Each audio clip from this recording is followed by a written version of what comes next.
Oi pessoal, eu aqui de novo, mais um vídeo do Humanas Plus e hoje eu, Ana Bárbara, vou tocar de um assunto que está na mídia, que está rolando com vocês.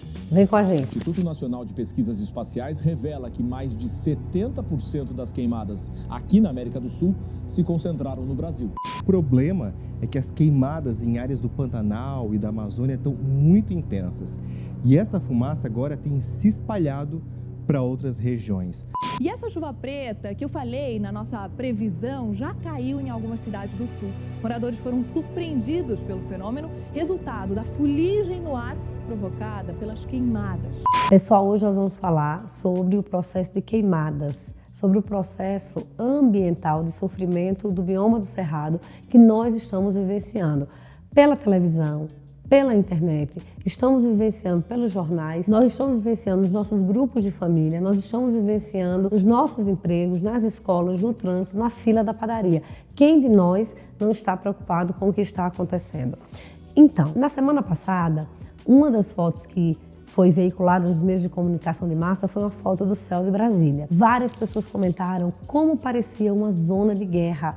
Aquele céu vermelho, aquele fogaréu, parecia que estava subindo uma fumaça, como às vezes nós, infelizmente, acompanhamos nas televisões ou na internet por conta de situações em zonas de guerra. E aí, você ficou com medo? Porque eu fiquei. Algumas escolas suspenderam as suas aulas no decorrer da semana porque estava impraticável respirar para os alunos e para os colaboradores. E também o calor estava insuportável. No entanto, nós precisamos pensar sobre o porquê isso é tão grave e qual o nosso papel enquanto pessoas racionais, enquanto pessoas preocupadas com o meio ambiente, temos nessa história. Vamos lá? Primeiro ponto, vamos falar sobre a Escola de Frankfurt. Você sabe o que é a Escola de Frankfurt? A Escola de Frankfurt é a escola de teoria crítica. Foi criada ali em 1924, lá na Alemanha, por um grupo de intelectuais que estava repensando algumas teorias marxistas aplicadas ao capitalismo da idade contemporânea. Então, vamos fazer aqui, um joguinho de memória. Nós somos seres humanos inseridos na natureza, no meio ambiente. Mas nós também somos natureza, nós também somos meio ambiente. Não dá mais para ficar com aquele olhar iluminista de que está ali o meio ambiente, estamos aqui nós seres humanos como se fôssemos apartados de uma convivência, de uma ambiência, de uma relação íntima. Então, a Escola de Frankfurt, a partir de 1924, ela vai começar a criticar algumas coisas relacionadas ao capitalismo, a nossa sobrevivência, a nossa convivência. Dentre elas, aquele foco na arte. Porém, não é só esse foco na arte. Em 1925, a Escola de Frankfurt faz uma crítica aos usos do meio ambiente. Porque você lembra, e eu lembro quando a gente estudou a Idade Moderna, que o homem avançou muito rápido. O homem avançou em tecnologia, em ciência, produção de energia, meio de transporte, de uma forma muito rápida. Porém, o homem, ele esqueceu, quando eu falo homem, galera, estou falando de seres humanos, viu?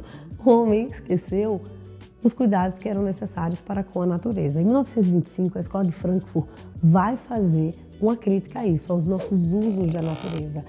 Como a gente está usando e como a gente está explorando. Mais de 60 anos depois vai acontecer a grande reunião no mundo, que alguns de nós lembram que aconteceu no Rio, a Rio 92. Dia 3 de junho, 10 horas da manhã, Pavilhão do Rio Centro, Rio de Janeiro. Abertura solene da Rio 92, a Conferência das Nações Unidas sobre Meio Ambiente e Desenvolvimento. Mais de 90 chefes de Estado e de governo vão discutir e aprovar leis que garantam a saúde e o futuro da Terra. Rio 92, a mais importante conferência deste final de século.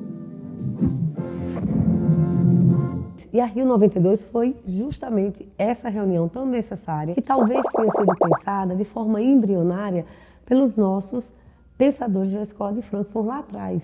E aí no Rio foi uma reunião tão importante, a Rio 92, que outras reuniões naqueles moldes vêm acontecendo de lá para cá. E muitas delas, se não todas, com a chancela da ONU/Unesco. Em decorrência disso, nós começamos a pensar processos ambientais que vêm tendo muito impacto na vida dos seres humanos, como chuvas ácidas, buracos na camada de ozônio, derretimento de geleiras, ondas de lixo, entre outras coisas. E o aumento de zonas de solo infértil que vem acontecendo. Por que não pensar na exploração do meio ambiente de forma mais sutil, que garanta a nossa sobrevivência e garanta a sobrevivência dos nossos descendentes. E aí vem a parte 2 desse bate-papo que a gente está tendo aqui. Nós temos uma referência brasileira na discussão sobre o meio ambiente, sustentabilidade e preservação. O nosso indígena, empossado esse ano na Academia Brasileira de Letras como o imortal, Ailton Krenak. Ailton Krenak tem livros, vídeos e contribuições, inclusive na Constituição Federal de 88. Esse processo de luta de interesses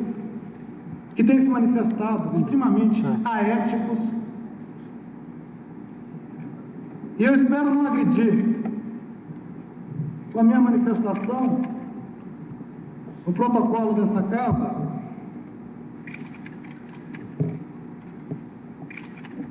mas eu acredito que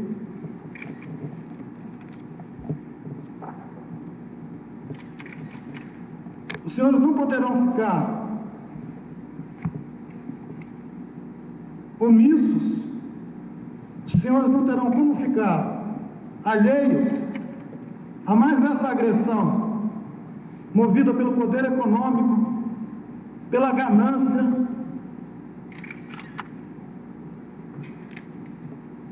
pela ignorância do que significa ser um povo indígena. Sobre como deveríamos cuidar do nosso meio ambiente, incluindo também a discussão sobre os povos da floresta. Então é importante pensar que nós precisamos de um certo nível e um certo grau de exploração da natureza para a nossa sobrevivência. Alimentação, transporte, geração de energia, mas que isso pode ser feito de forma mais consciente, planejada, protetiva, de acordo com a teoria do Ailton Krenak e de outros teóricos que vão falar e pensar o meio ambiente. Então, pensando em tudo isso, olhando para o que está acontecendo agora, essas queimadas que estão acontecendo aqui no Cerrado, elas podem ser explicadas de inúmeras maneiras. Elas podem ser explicadas pela geografia, elas podem ser explicadas pela sociologia, elas podem ser explicadas pela filosofia, elas podem ser explicadas pelas ciências biológicas, elas podem ser explicadas por várias áreas de conhecimento, pela economia, ela pode ser explicada pela história, mas quando todas essas explicações convergem, sobra um elemento primordial no meio de tudo isso, a nossa consciência. E a nossa consciência diz que nós precisamos cuidar dessa casa-mãe, dessa nossa casa, para garantir a sobrevivência dos nossos descendentes e para também garantir, para caber dentro do nosso planejamento, a sobrevivência do planeta Terra. Espero ter ajudado. Tem um monte de informações para você processar aqui. Outros vídeos do Humana Plus irão complementar essa discussão e eu vejo vocês no próximo vídeo.